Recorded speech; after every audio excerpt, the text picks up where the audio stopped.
con alegría quiero conceder la palabra a Ruth Fine. En su ponencia se titula un momentito, voy a buscar aquí la representación de la creatividad de la mujer en la obra de Cervantes. Ruth Fine es una hispanista destacada, es presidenta de la Asociación Internacional de Hispanistas, es fundadora, sí, tú eres la fundadora de la Asociación de Hispanistas de Israel, y ahora como la presidente de esta asociación, sí, y es autora de muchísimos libros, ya, por ejemplo, la desautomatización en literatura, su ejemplificación en Aleph de Borges, Borges en Jerusalén, la Biblia en literatura del siglo de oro, Cervantes y las religiones, la fe en el universo literario de Jorge Luis Borges, la literatura de los conversos después de 1492, recreaciones bíblicas cervantinas y muchísimos otros libros y artículos. En 2013, el Ministerio de Asuntos Exteriores y Cooperación Español le condició a Ruth Fine la encomienda de la Orden del Mérito Civil por su labor en el desarrollo de las relaciones culturales entre España e Israel y por promover el conocimiento de la literatura española. El 28 de junio de 2019, Ruth Fine recibió de manos de Monseñor Fernando Ocares el doctorado honoris causa por la Universidad de Navarra, y con alegría ya, quiero decir que es un gran honor de escucharte, y por favor, tu ponencia. Muchas gracias, Alexander, y ante todo quiero agradecer por esta invitación, por permitirme ser parte de este congreso, felicitarlos porque realmente, ante todo, es un congreso que, como dijo la ponente anterior, la profesora Piñero Gil, une distintas áreas literarias, culturales, el hispanismo, en este caso, con la gran escritora, excepcional escritora ucraniana, y es en ese sentido un diálogo, un desafío también, como decías, por las lenguas, pero un desafío que está teniendo mucho éxito y nuevamente gracias. Me disculpo porque he tenido un percance técnico, de allí el cambio, y espero que no suceda a lo largo de mi presentación. Tengo acceso a un PowerPoint, a una presentación, puedo... sí. No, Masha, me dice que... I change it, right? Yeah, Yeah. pocas, ¿ya? Yeah. Sí. ¿Puedo ya? Ok, perfecto. Entonces, muy bien. Bueno, veo que no puedo colocarlo. Ok, no importa. Entonces, mi presentación, como fue señalado, hablará de la creatividad femenina en la obra de Cervantes, tema absolutamente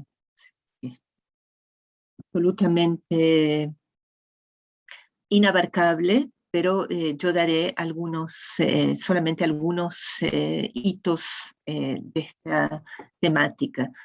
Mi presentación se dividirá en 4 momentos. Comenzaré hablando brevemente de las mujeres en la vida de Cervantes, pasaré a la tipología de los personajes femeninos cervantinos, para abocarme a dos ejemplos, el de Dorotea Micomicona y el de Maritornes, y luego pasaré a las conclusiones. El año es 1605, es el año de la publicación del primer Quijote. Estamos en Valladolid, instancias del duque de Lerma, el gobierno del reino se ha trasladado allí. Y en uno de los suburbios humildes, construidos a toda prisa, que rodeaba la capital majestuosa, se trata del Rastro de los Carneros, es el matadero municipal, vive Cervantes. En el primer piso está Catalina, su mujer, sus hermanas Andrea, Magdalena, su hija Isabel y su sobrina Constanza, también una criada. En el descansillo, una prima, Luisa de Montoya, con su hija e hijos. Y en los pisos superiores otras tantas mujeres, parientas y conocidas de Cervantes. En total, 20 personas, casi todas mujeres. Espeleta, Gaspar de Espeleta, un joven navarro de vida dislocada, es herido de muerte junto al Rastro de los Carneros, exactamente delante del domicilio de Cervantes. Y por esa razón Cervantes termina en la cárcel y se trata del conocido episodio del caso Espeleta, que compromete a las mujeres que vivían mantenidas por Cervantes, exponiéndolas a la vergüenza pública, a la maledicencia. Entre otros datos, las declaraciones presentan a Isabel de Saavedra, la hija resultante de la unión ilegítima entre Cervantes y Ana Franca, como analfabeta. Fíjense qué ironía, la hija del mayor escritor de su época es analfabeta. Y esto también nos hace comprender, en cierto modo, el tratamiento que el escritor dará a los personajes femeninos en su obra.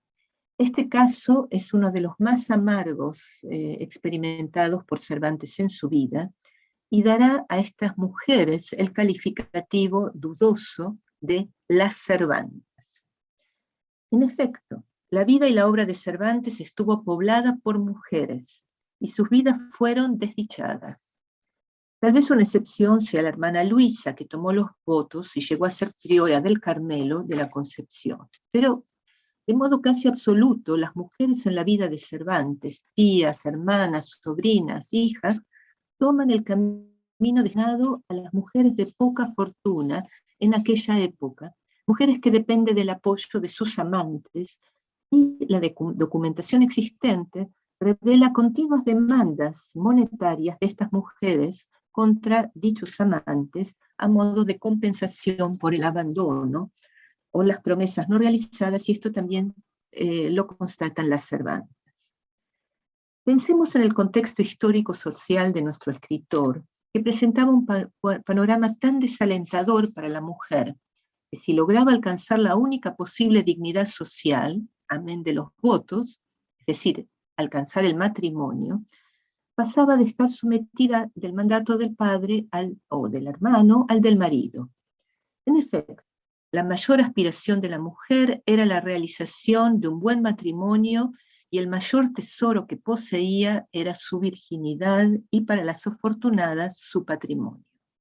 Las que perdían estos valores estaban mayormente destinadas a una vida de oprobio. Recordemos también el debate que tiene lugar en el seno del Concilio Tridentino acerca de la posible ausencia de alma y de discernimiento en la mujer, como también los diversos manuales para la educación femenina, entre los que destaca, entre otros muchos, el de Vives, en el que se sostiene que la lectura de ficciones es perniciosa para las mujeres, y se recomienda cercenar las lecturas, y con ello la imaginación y la creatividad de la mujer. O bien, el Liber Consolationis e Concili de Alberto de Brescia, quien registra la expresión de una misoginia normativa para la época, diciendo: las mujeres son malas, mulieres malae sunt, según la cual la mujer sería generadora de una violencia negativa, foco de males para la sociedad. Mi trabajo se propone reflexionar sobre cómo, en un contexto tan rígido para la mujer, La obra cervantina desestabiliza y aún invierte los estereotipos femeninos y les otorga voz, acción y poder creativo.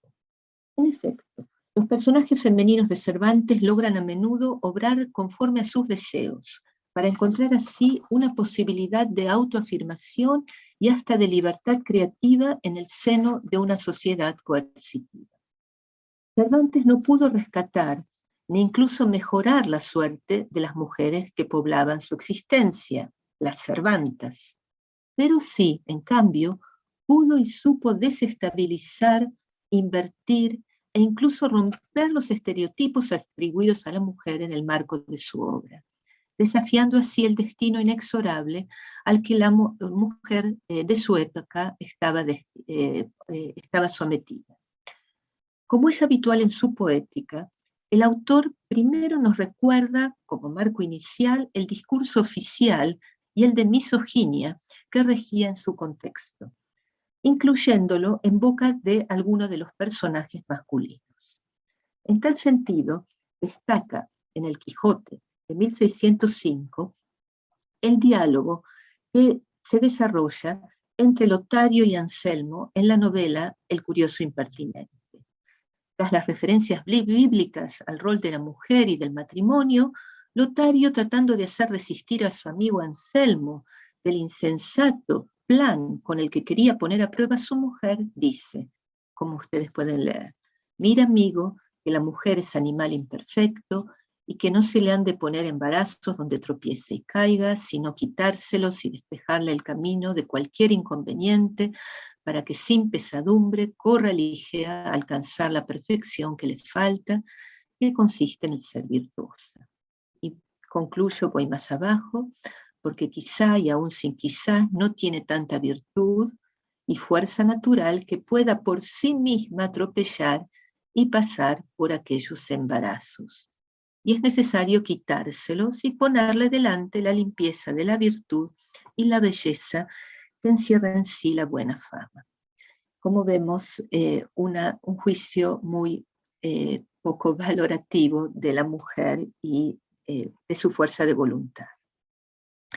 Las palabras de Lotario constituyen un recordatorio de la doxa dominante en el período y enmarca la aparición a lo largo de la obra cervantina de una llamativa abundancia de personajes femeninos cuya caracterización constituirá un desafío a dicha doxa. Muchos de estos personajes incluso dan los títulos de sus obras: la gitanilla, la española inglesa, la señora Cornelia, las dos doncellas, la ilustre fregona, la gran sultana, la galatea, para mencionar solo algunos de ellos. Todas estas mujeres de la ficción cervantina serán las verdaderas heroínas de sus respectivos textos. Son las impulsoras de la trama y también las creadoras de la misma y de sus ficciones, convirtiéndose así en autoras de su propio destino y en muchos casos del destino de los personajes que las rodean. Acerquémonos brevemente a la tipología femenina que recorre la obra del autor del Quijote. Esta se revela no solo como variada, sino también polifónica y compleja en extremo. Encontraremos doncellas, casadas, ricas, pobres, honestas, deshonestas, duquesas, criadas, madres e hijas. De modo general, las hermosas y nobles suelen ser las protagonistas y es importante destacar también letradas. Es decir, no solo saben leer y escribir, sino que como Dorotea, la duquesa de la segunda parte del Quijote, o Teodosia y Leonisa en las dos doncellas, pueden ser versadas en la literatura caballeresca y poseer bastante educación. Están las arquetípicas, como Lucinda o Quiteria, la mujer dominada, o Leocadia, la fuerza de la sangre, o la casi niña Leonora en el celoso extremeño, pero todas ellas participan de un notorio voluntarismo y en algún momento de la trama se rebelan, eligen ante el conflicto y construyen la historia. Están las exóticas e incluso ambiguas, como Zoraida, la gitanilla, que permiten a través de sus historias el acceso a espacios despreciados, el del Islam, el de los gitanos. Espacios que gracias a sus figuras y a la pluma de Cervantes adquieren una atracción e interés indudables.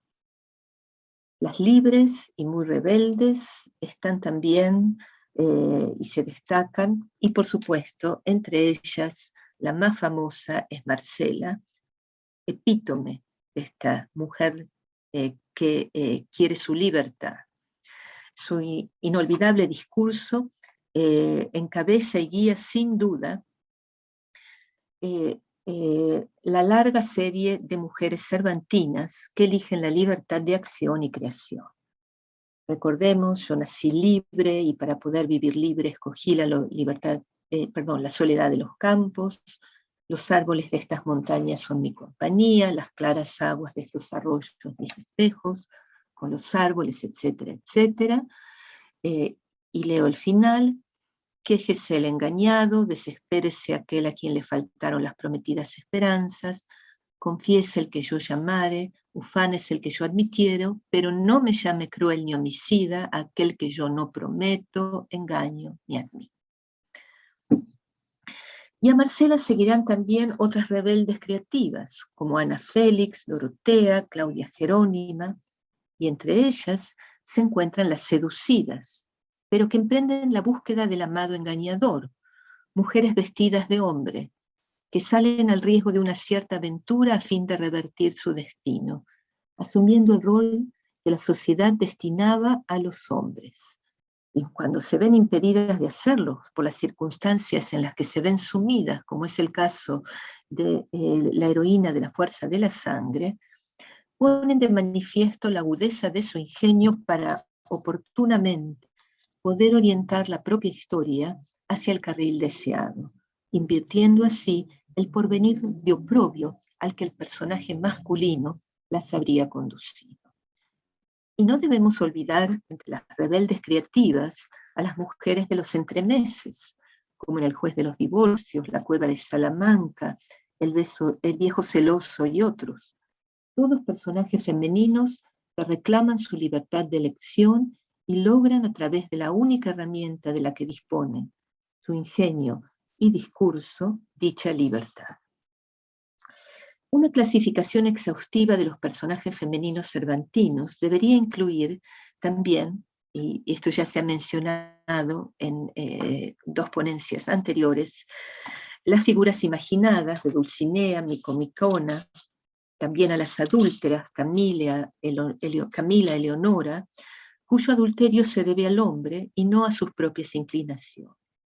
Y desde ya debemos incluir de modo especial a las menos hermosas, a las feas, que en muchos casos poseen, a mi juicio, mayor interés y originalidad, como las dueñas, castigadas, ridiculizadas, pero a menudo con un suplemento que invita a la empatía, tal es el caso de Doña Rodríguez, o la cariharta en Rinconete y Cortadillo, o las prostitutas como Maritornes, a la que me referiré a continuación, las hechiceras y brujas, como la bruja Cañizares en el Coloquio de los Perros, o como Cenotia, y la judía romana del Persiles.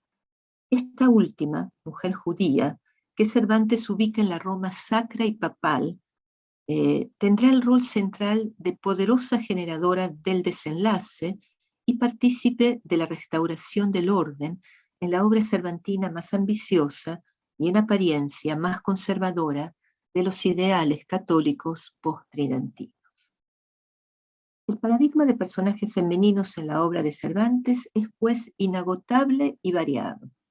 De modo general, la caracterización de las mujeres les otorga un notorio rol activo, de un marcado protagonismo e independencia de acción, al punto que podemos hablar de una recuperación de lo femenino en la obra de Cervantes.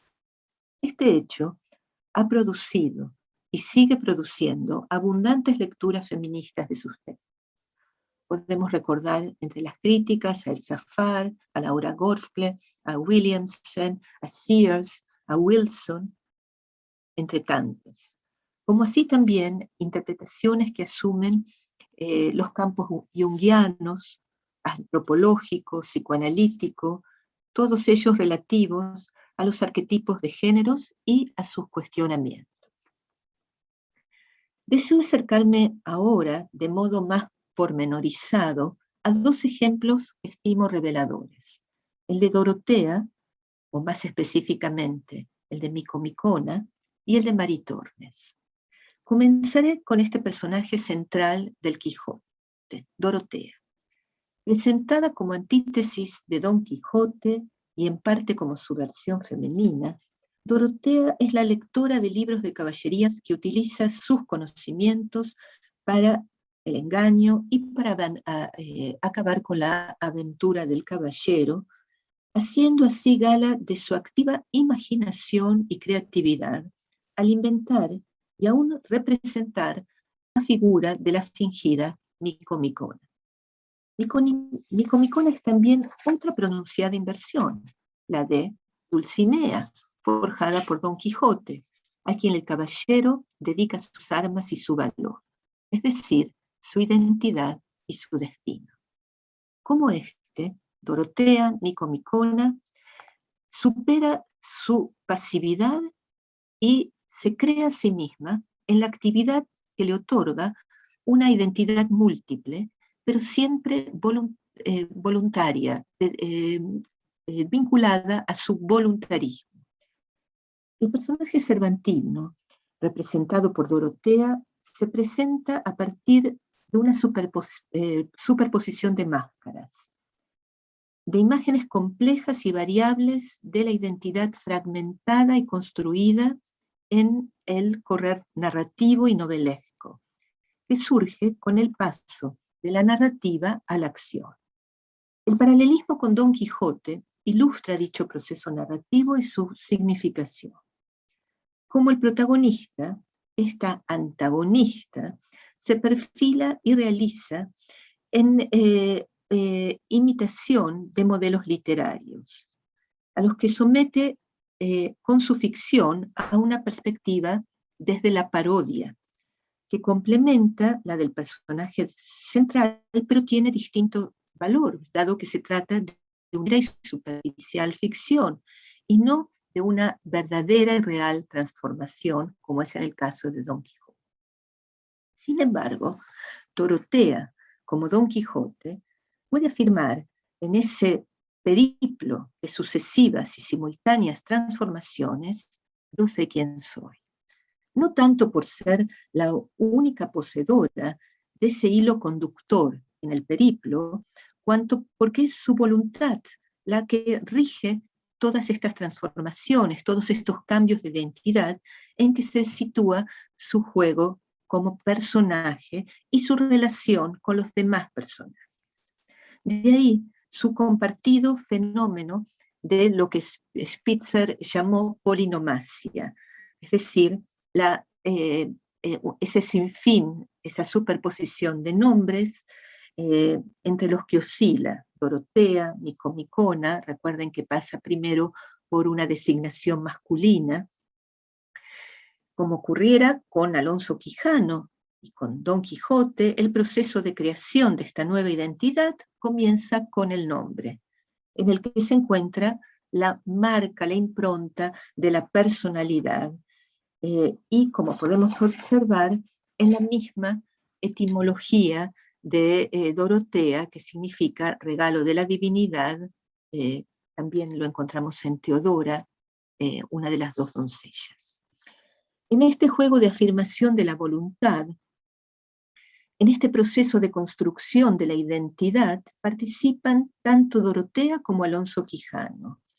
El sostener las máscaras no depende tan solo de la elección de un nombre o de la adopción de un disfraz, tampoco en la composición de una historia propia, sino de su encarnación, es decir, la realización cervantina, de la cervantina fe en que el hombre y también la mujer es hija de sus obras.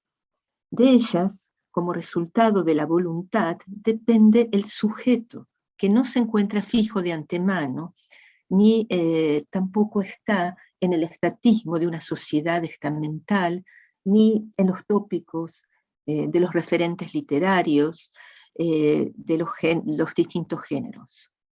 Pero la voluntad no es el único factor, pues no siempre puede llegar a imponerse. Así lo vemos en los enfrentamientos problemáticos que se encuentran en la base del conflicto novelesco frente a el idealismo de la novela, por ejemplo, pastoril.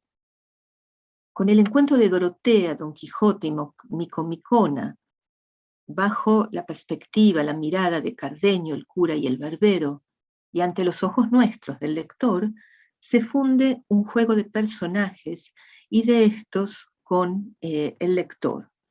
Los mecanismos que constituyen el proceso de autoconstrucción del personaje femenino se hacen evidentes. Y en este caso es el personaje femenino el que ejecuta lo ya realizado por Alonso Quijano, convirtiéndose en otra. De este modo, esta transformación es también metáfora del acto de lectura, pues permite abandonar provisional o relativamente nuestro espacio de comodidad, nuestros principios, y comulgar con el deseo del personaje. Don Quijote atravesó esa frontera en un camino que no tiene regreso. Y quienes lo encuentran y lo siguen, lo toman por loco. Dorotea, creadora a la inversa, hubo de participar en esa trama como para impedir la realización caballeresca de su héroe. Su camino por las lecturas y por la encarnación del personaje que quería ser partía del mismo punto que el de Alonso Quijano.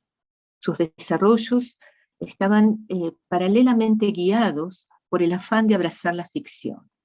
Finalmente, en mi opinión, es Micomicona y no otra la que abrirá a Dorotea el paso a la legitimidad identitaria. Si su final resuelve el conflicto de modo convencional, es decir, con el matrimonio con don Fernando, como suele ocurrir con las clausuras de las novelas y los episodios incluidos en la obra de Cervantes, el paso por la máscara de Micomicona le ha otorgado la libertad creadora y, por qué no, también redentora a la heroína, hecho al que aspiraba. Paso ahora a un personaje secundario, maltratado por los narradores, y es Maritornes. Nuestro segundo ejemplo es la asturiana Maritornes, a la que el narrador caracteriza anticipadamente a través de su aspecto externo e historia vital, y ello con cierta gozosa malevolencia. Servía en la venta a sí mismo una moza asturiana, ancha de cara, llana de cogote, de nariz roma, del un ojo tuerta y del otro no muy sana. Verdad es que la gallardía del cuerpo suplía las demás faltas, etcétera, etcétera. Y era tal la malevolencia de nuestro narrador que ante la ceguedad del hidalgo, el tacto, ni el aliento, ni otras cosas, sí, y ahora estoy leyendo la cita, traía en sí la buena doncella, no les desengañaban, las cuales pudieran hacer vomitar a otro que no fuera el arriero. Y la crueldad de nuestro narrador, y continúa. Y cuéntase de esta buena moza que jamás dio semejantes palabras que no las cumpliese, porque presumía de muy de hidalga y no tenía por afrentar estar en aquel servicio de servir en la venta, etcétera, etcétera. Maritornes es evidentemente un personaje victimizado por sus diversos constructores. En primer término, y tal como lo demuestran las citas anteriores, es objeto del desatado proceso enunciativo de un narrador incesantemente irónico. Inmediatamente después resulta la protagonista involuntaria de la escena de la batahola con el arriero, y esa maestra de ironía dramática, no la leeré, pero la tienen aquí, será víctima también de los insultos del arriero, despechado, ¿a dónde estás, puta?, dice, y no menos de la confusión del hidalgo caballero, quien la construye a su antojo y gusto, a costa de no poco dolor físico y humillación para la pobre asturiana. No obstante, la buena de Maritornes, buena moza, puntualísima, buena doncella, como se deleita en ironizar el narrador a su costa, no dejará la tarea abandonada a sus constructores. En un mundo de apariencias como el cervantino, el ingenio de la mujer resulta una cualidad indispensable, especialmente, insisto, para las mujeres.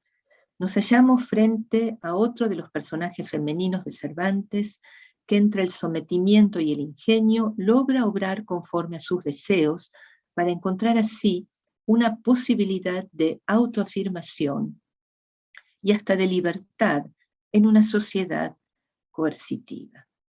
Gracias a su astucia, Maritornes logrará confundir a cuantos la rodean y vengarse de Don Quijote, aunque no menos del mismo narrador, por quien fuera tan maltratada. La moza asturiana, que no había podido zafarse de las manos de Don Quijote aquella desdichada noche, procura y logra ahora desasirse de las manos de sus constructores, que la habían tenido tan mal parada y silenciada.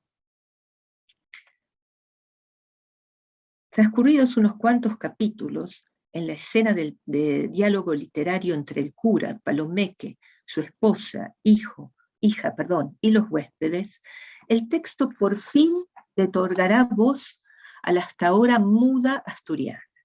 Entonces sabremos que la joven no es tan desentendida en historias caballerescas como el narrador había sugerido en capítulos anteriores, y que también ella, a pesar de la insistencia del texto en rebajarla a lo prosaico, tiene ilusiones literarias que alimentan su deseo de ocupar el lugar del otro y de jugar con la apariencia. Cito: «Así es la verdad», dijo Maritornes, «y a buena fe que yo también gusto mucho de oír aquellas cosas que son muy lindas, y más cuando cuentan que se está la otra señora debajo de unos naranjos abrazada con su caballero, y que les está una dueña haciéndoles la guarda, muerta de envidia y con mucho sobresalto. Digo que todo esto es cosa de mieles». A mi juicio, la figura del cruce o transgresión de límites es la central para aprender el funcionamiento del personaje cervantino en general y del femenino en particular, y en este caso el de Maritornes. Este acusa un permanente intercambio de roles, así como una habilidad para el juego, especialmente el juego de la apariencia. La autoafirmación es en gran medida autocreación, separarse de uno mismo para ser autor y a la vez personaje. Maritornes resulta paradigmática respecto de este juego de identidades. En su caso, la adopción y juego con las identidades comienza siendo la responsabilidad del narrador, como vimos, quien la coloca a su gusto y en su habitual registro irónico, el hábito de doncella, gentil moza o hidalga. Por su parte, sin embargo, la pseudo-hidalga saldará cuentas con el ironista, revelándose como verdaderamente compasiva, buena cristiana, poseedora de ingenio, consciente de su estado de pecadora. Cito: «Y la compasiva de Maritornes, viéndole tan fatigado, le pareció ser bien socorrerle con un jarro de agua. Rogó a Maritornes que se le trujese de vino, y así lo hizo, a ella de muy buena voluntad, y lo pagó de su mismo dinero, porque en efecto se dice de ella que aunque estaba en aquel trato, tenía una sombra así lejos de cristiana». Y sigo. Despidiéronse de todos y de la buena de Maritornes, que prometió de rezar un rosario, aunque pecadora, porque Dios le diese un buen suceso en tan arduo y tan cristiano negocio como era el que había emprendido. Por sobre todo, Maritornes se mostrará ingeniosa y capaz de ejecutar su pequeña venganza ante el caballero, pero principalmente frente al narrador que la victimiza. En el capítulo 43, evidente gimnación del capítulo 16 que mencionamos antes, Don Quijote imagina otra vez una escena en el castillo en el que reconoce una ventana con rejas doradas en lugar del agujero, representándosele otra vez que la señora del castillo, vencida de amor, lo solicita. No obstante, será Maritornes ahora quien maquine y ejecute la burla con astucia y sin ser descubierta ni castigada. Solamente no dormían la hija de la ventera y Maritornes, su criada, las cuales, como ya sabían el humor del que pecaba Don Quijote y que estaba fuera de la venta armado y a caballo haciendo la guarda, determinaron las dos de hacerle alguna burla, o al menos de pasar un poco el tiempo oyéndole sus disparates. «Sola una de vuestras hermosas manos», dijo Maritornes, «por poder desahogar con ella el gran deseo que a este agujero la ha traído tan a peligro de su honor, que si su señor padre le hubiera sentido, la menor tajada de ella fuera la oreja». El personaje femenino cervantino posee entonces individualidad y desafía la caracterización directa de los otros constructores. Desafía asimismo el principio de decoro externo al que la voz narrativa estaba tan atenta. La fea y tonta asturiana ha transgredido los límites del estereotipo extratextual y desde ya del género sexual, logrando dignificarse como construcción autónoma. La última aparición de Maritornes deja un remanente, un suplemento sin interpretar, que debe ser recuperado en una lectura atenta. La asturiana ha aprendido la lección del juego de roles y es ahora ella la que llora o finge que llora la desgracia del que está asido.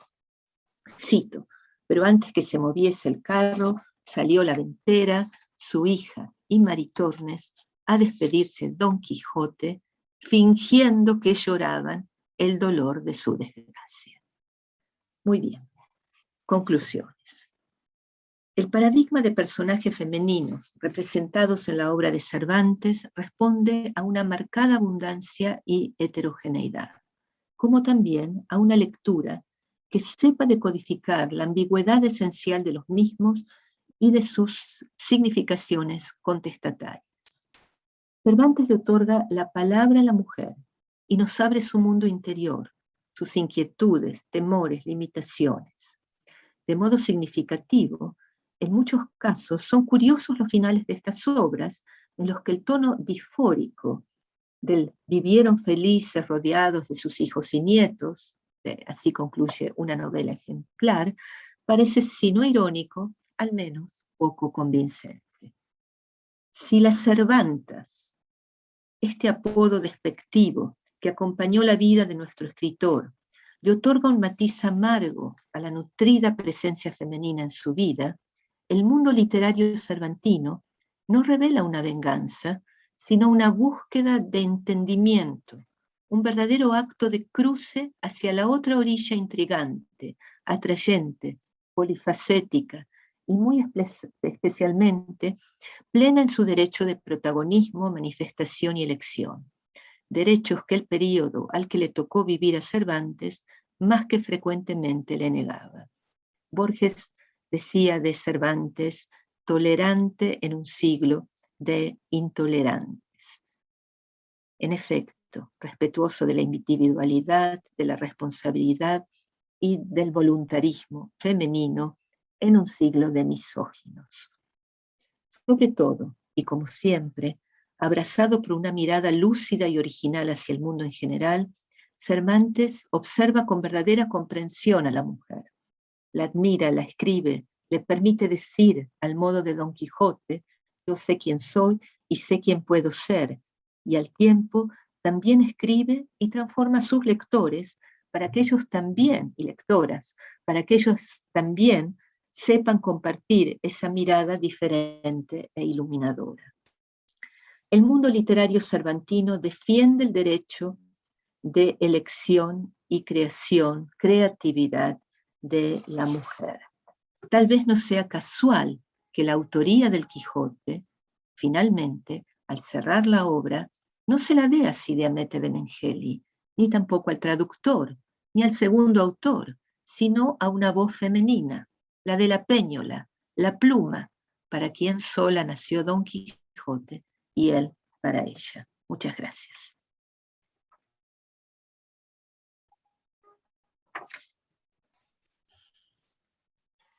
Muchas gracias, Ruth, por tu lectura de Don Quijote tan impresionante.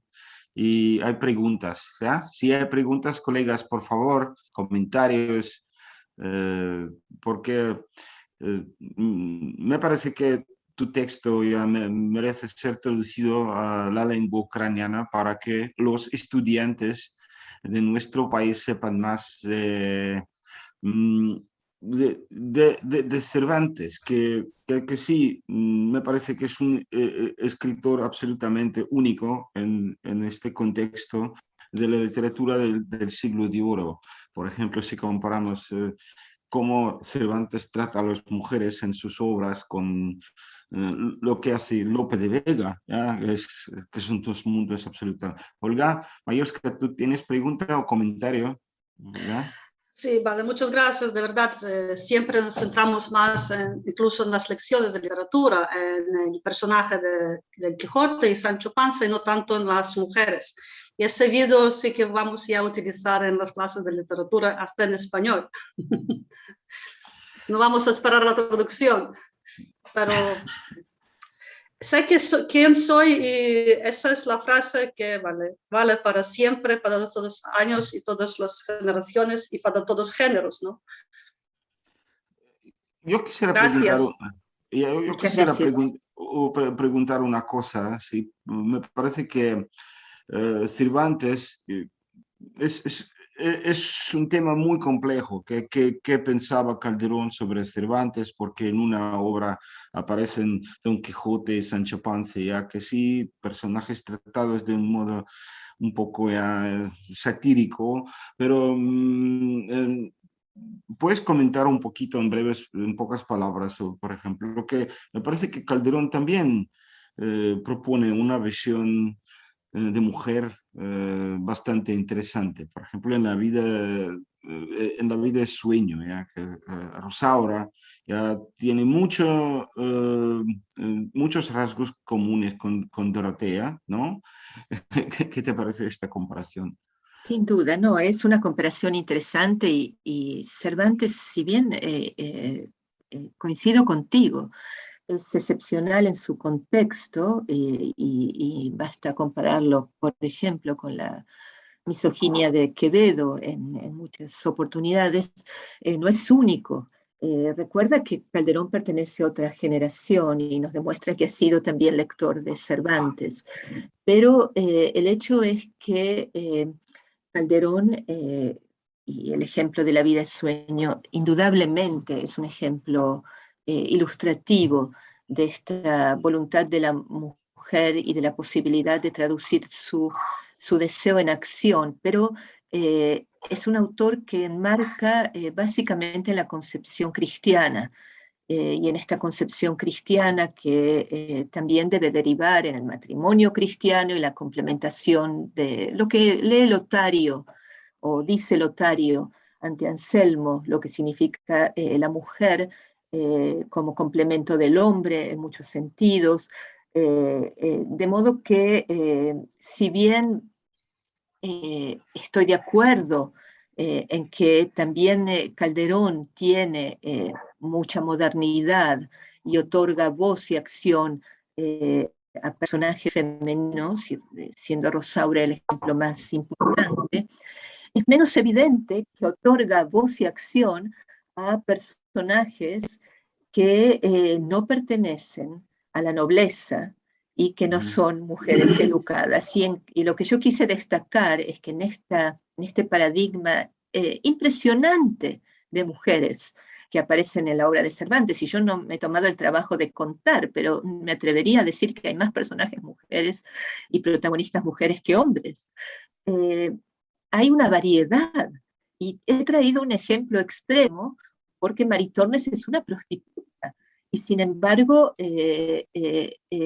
Cervantes nos invita a leer bien y a mostrar que hasta ella, la denigrada, la marginada, tiene también voz, tiene también inventiva, tiene también compasión, es decir, muchas cualidades. Y esto verdaderamente es excepcional y diría que no se encuentra en otros autores.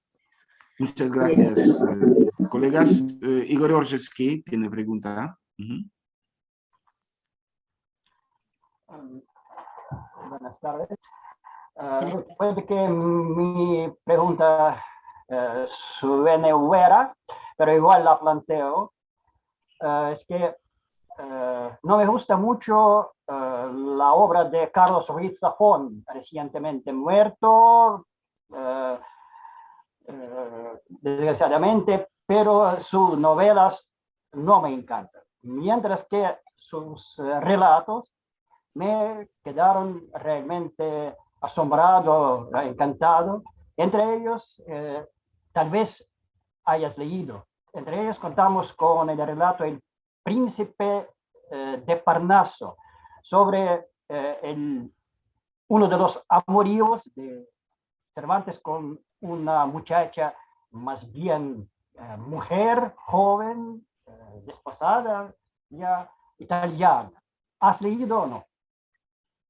No, no lo he leído, pero sé, bueno. he escuchado sobre Pues, la por obra. eso, sí, si lo vas a leer, preste atención al mismo tema, porque él también toca el tema de una imagen sofisticada, femenino, en la posible obra de Cervantes que quedó escrita, y también de una variante de Don Quijote que tampoco no es una realidad, etc.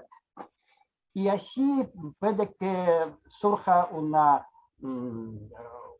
línea intertextual sobre la percepción de las imágenes femeninas de Cervantes en la literatura más moderna. Gracias. Muchas gracias. Eso sería, la buscaré, la leeré, y sería una especie de respuesta o seguimiento a aquel dictum tan famoso de Borges, que es los Kafka y sus precursores, es decir, Safón como precursor de Cervantes. Gracias. Este libro de cuentos, La ciudad de vapor. Aquí Perfecto. tenemos este relato. Gracias. No, gracias a usted. Yo quiero destacar por qué comencé como comencé, porque solemos relacionar muchas veces equivocadamente, buscando los modelos de la vida real, o tratando de dar una explicación causalista. Y en realidad la vida de Cervantes también estuvo, por eso comencé con ello, rodeada de mujeres. Él vivía prácticamente solo con mujeres, pero mujeres que fueron muy desdichadas. E incluso pensar que su propia hija ha sido analfabeta es realmente asombroso, ¿no? Esto no está totalmente demostrado, pero sería muy irónico.